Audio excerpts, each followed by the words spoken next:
Je sais pas vous, mais moi personnellement, quand j'écoute les infos, je trouve que le monde dans lequel on vit est pas franchement du genre à nous donner beaucoup d'espoir. Entre les catastrophes naturelles qui confirment l'arrivée d'un changement climatique, les crises politiques en France et ailleurs, les guerres, leur lot d'atrocités, on pourrait vraiment se demander quel est l'avenir de l'espèce humaine. Jamais je n'aurais songé mourir au combat aux côtés d'un elfe. Et que pensez-vous de mourir aux côtés d'un ami ? Oui.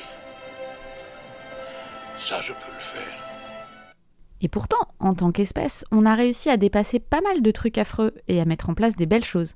On arrive à traiter des maladies auparavant incurables, voire même à les éradiquer. On a réussi à reconstruire une société fonctionnelle après que la peste noire ait fait disparaître presque la moitié de la population européenne.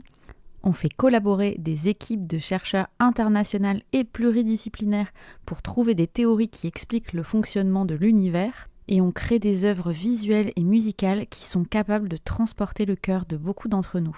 Vous-même, qui m'écoutez aujourd'hui, je suis sûre que si vous réfléchissez un peu, vous pouvez trouver au moins une personne qui vous a aidé ou apporté quelque chose dans votre vie. À votre avis, comment c'est possible de concilier tout ça ?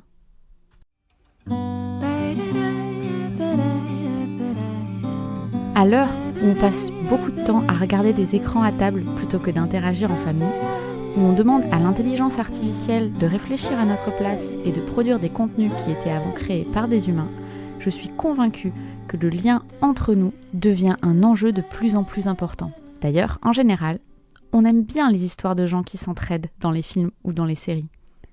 C'est pour ça que j'ai décidé de créer Symbiose, le podcast avec un S, pour présenter et vous raconter des collaborations humaines mutuellement bénéfiques, des vraies, avec toute la richesse et toute la complexité dont notre espèce est capable.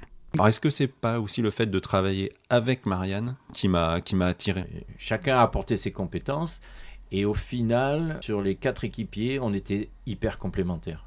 C'est parti par un vol de poule. Et je me suis sentie aussi très accompagnée par mon papa dans cette étape de vie en fait. Le plus souvent, en fait, il y a une troisième solution qui sort de ça. Il y a la mienne, il y a la sienne et il y a la nôtre. Ce que j'aime avec ma fille, c'est qu'elle est libre. Et puis, de temps en temps, parce que c'est aussi ça, c'est qu'il y a des concessions. Que face à l'océan, on ne peut pas faire de concessions. J'ai tendance à pas comprendre pourquoi les gens n'y arrivent pas en fait, tout simplement.